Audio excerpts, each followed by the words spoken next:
mengawali debat pada malam hari ini dengan mendengarkan visi, misi, dan juga program kerja dari masing-masing calon presiden 2024. Dan kita akan langsung mulai dengan calon presiden nomor urut 1. Kami persilakan kepada Bapak Anies Baswedan untuk maju ke atas panggung dan menyampaikan visi misinya.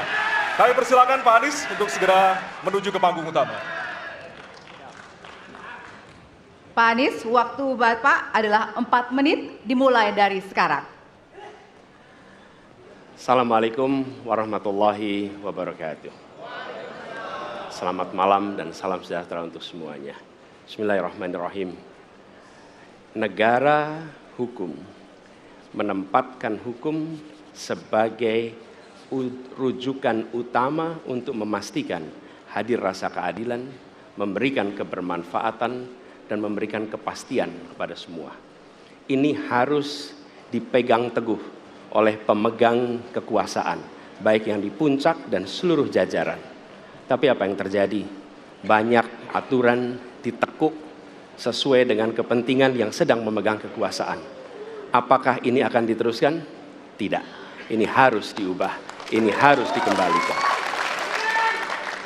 Kemudian kita menyaksikan betapa pada hari-hari ini tatanan ketika kita menyelenggarakan pemerintahan sering tidak sesuai dengan prinsip-prinsip hukum yang kita pegang.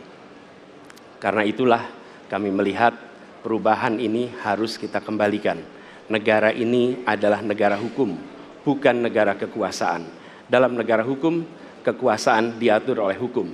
Dalam negara kekuasaan, hukum diatur oleh penguasa, dan kita tidak menginginkan itu terjadi. Pada saat ini, kalau kita lihat hukum itu harusnya tegak begini. Inilah hukum. Dalam kenyataannya, dia bengkok. Dia tajam ke bawah, dia tumpul ke atas. Dan kondisi ini tidak boleh didiamkan, tidak boleh dibiarkan, dan harus berubah. Karena itu kita mendorong perubahan, mengembalikan hukum menjadi tegak kepada semuanya. Dan bila kita saksikan hari ini ada satu orang milenial bisa menjadi calon wakil presiden. Tetapi ada ribuan milenial generasi Z yang peduli pada anak-anak bangsa, yang peduli pada mereka yang termarginalkan. Ketika mereka mengungkapkan pendapat, ketika mereka mengkritik pemerintah, justru mereka sering dihadapi dengan kekerasan, dihadapi dengan benturan, dan bahkan gas air mata.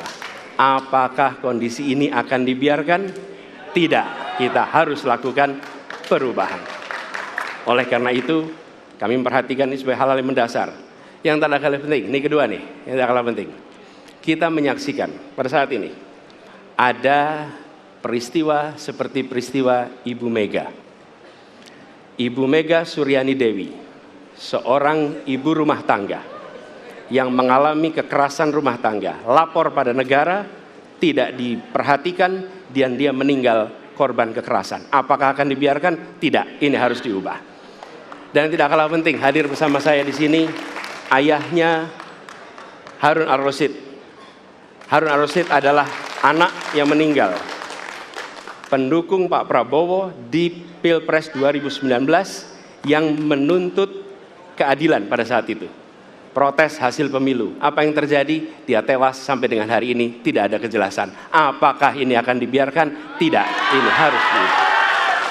Karena itu, kami mendedikasikan diri hadir untuk memberikan komitmen bahwa dari puncak sampai ke bawah kami akan tegakkan hukum pada siapa saja. Kami kembalikan marwah kehidupan bernegara yang menempatkan hukum sebagai tempat yang paling tinggi.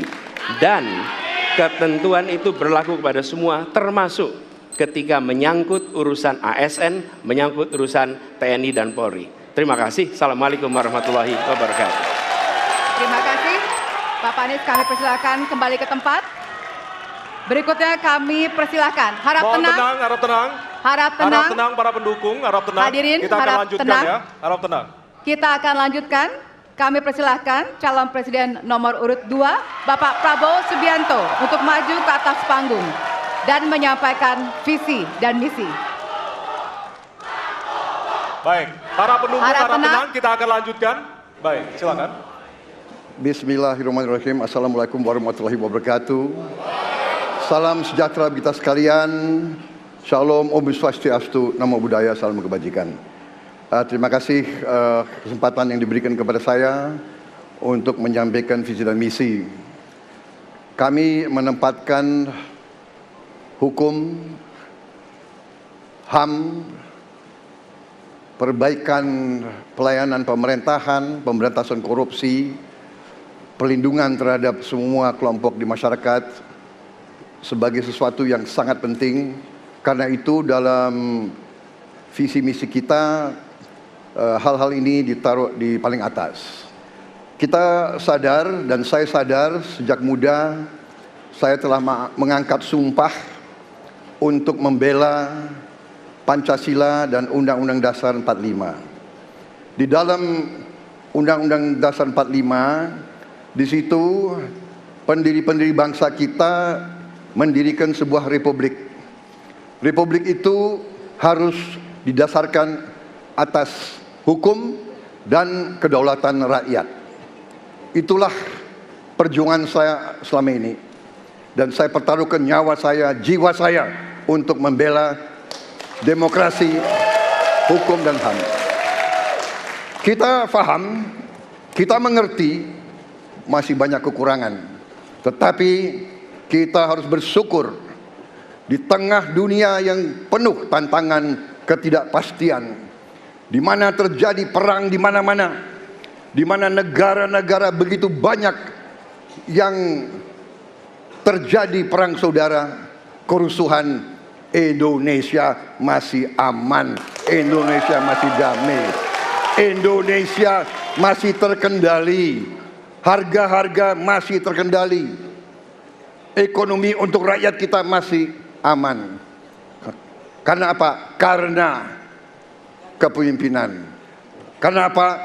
Karena manajemen negara yang berhasil. Saudara-saudara, apakah di tengah 280 juta rakyat masa tidak ada kekurangan?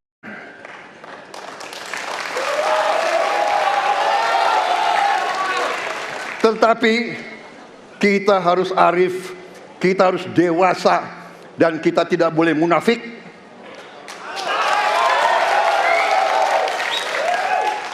Pemimpin itu ingarso sungtolodo, harus memberi contoh. Saudara-saudara sekalian, Prabowo Gibran, kita akan perbaiki yang harus diperbaiki. Kita akan tegakkan apa yang perlu ditegakkan. Dan kita bertekad memberantas korupsi sampai ke akar-akarnya. Memberantas korupsi sampai ke akar-akarnya. Saudara-saudara sekalian, saya kira demikian yang ingin saya sampaikan. Program kita baik, tujuan kita baik, keinginan kita baik. Mari kita berbuat kebaikan demi rakyat kita. Kita butuh persatuan dan kesatuan. Kita tidak perlu saling menghasut, saling mencela, saling menghina. Demi rakyat kita yang kita cintai, kita butuh kesejukan, ketenangan, kerukunan. Kita negara majemuk, kita negara ratusan kelompok etnis, berbagai agama besar. Pemimpin harus sejuk, pemimpin harus dewasa. Waktu Anda habis, kami persilakan untuk kembali ke tempat duduk. Baik. Harap Para tenang. pendukung diharap tenang, Hadirin. para pendukung diharap tenang. Para Hadirin, pendukung harap tenang. harap tenang. Nanti Harap ada tenang. waktunya untuk memberikan apresiasi dan juga teriakan serta tepuk tangan. Kita Ya. akan lanjutkan untuk pasangan berikutnya yang di penyampaian visi misi oleh calon presiden nomor urut 3 kepada Bapak Prabowo, kepada Bapak Ganjar Pranowo. Kami persilakan untuk ke panggung. Harap tenang. Hadirin harap tenang. Bapak Ganjar, waktunya 4 menit dimulai dari sekarang. Assalamualaikum warahmatullahi wabarakatuh. Selamat malam, salam sejahtera untuk kita semua. Om Swastiastu, Namo Buddhaya, Rahayu. Bapak Ibu yang sangat saya hormati, para hadirin pemirsa debat malam ini yang sangat saya muliakan. Saya dan Pak Mahfud mulai perjalanan pada saat pembukaan kampanye dari ujung timur Indonesia dan barat. Dari Sabang sampai Merauke. Hanya ingin mendengarkan dan ingin melihat secara langsung apa yang disampaikan oleh rakyat. Apa yang dirasakan oleh rakyat, sehingga ketika kontestasi 5 tahunan ini berlangsung, harapan itu ada dan masuk dalam pikiran seorang pemimpin, satunya pikiran, perkataan, dan perbuatan. Ini sesuatu yang sungguh penting. Di Merauke kami menemukan pendeta, namanya Pak Leo. Dia harus menolong seorang ibu ingin melahirkan, karena tidak adanya fasilitas kesehatan. Dan dia belajar dari YouTube. Sesuatu hak kesehatan yang tidak bisa didapat. Maka kita sampaikan kepada Pendeta Leo, kami akan bangunkan itu, dan kami akan kerahkan seluruh Indonesia, bahwa satu desa, satu puskesmas atau pustu, dengan satu nakes yang ada. Pak Mahfud juga menyampaikan kepada para guru yang ada di Aceh, di Sabang sana. Ada juga guru agama di sana. Kita ingin membangun Indonesia yang hebat dengan SDM yang unggul. Tapi apakah kita sudah memperhatikan mereka? Tentu kemajuan yang selama ini ada, mesti kita lakukan jauh lebih cepat. Lebih satset. Dan perhatian itu mesti diberikan. Dan itulah di sana kita memperhatikan nasib para guru, termasuk guru agama. Insentif kepada mereka kita berikan, agar mereka bisa mengajarkan budi pekerti yang luhur dengan moderasi agama yang ada. Bapak Ibu, cerita ini belum cukup. Saya berjalan ke NTT. Kami ketemu dengan masyarakat yang ada di sana. Pak Ganjar, kenapa kami anak muda tidak mudah mendapatkan akses pekerjaan? Padahal itu hak kami. Kenapa kemudian kami mendapatkan kesulitan untuk akses internet padahal kami butuh belajar? Tidak sama dengan yang di Jawa. Catatan inilah yang mendorong pikiran kami, internet gratis untuk para siswa yang sedang bersekolah. Agar mereka punya kesamaan dengan kita semua yang ada di Jawa ini. Kami bergeser lagi, kemudian ketemu kawan-kawan penyandang disabilitas di NTB. Betapa bahagianya saya karena ketemu dengan orang yang berjuang dengan keras agar dia bisa setara, dan pemerintah mesti perhatikan mereka untuk memberikan kesetaraan pada mereka itu. Tapi Bapak Ibu, saya mendengar ketika demokratisasi mesti berjalan dan demokrasi mesti kita jaga bersama, ada Ibu Sinta yang ketika menyampaikan pendapat harus berurusan dengan aparat keamanan. Ada Melki, ketua BEM, yang kemudian ibunya harus diperiksa.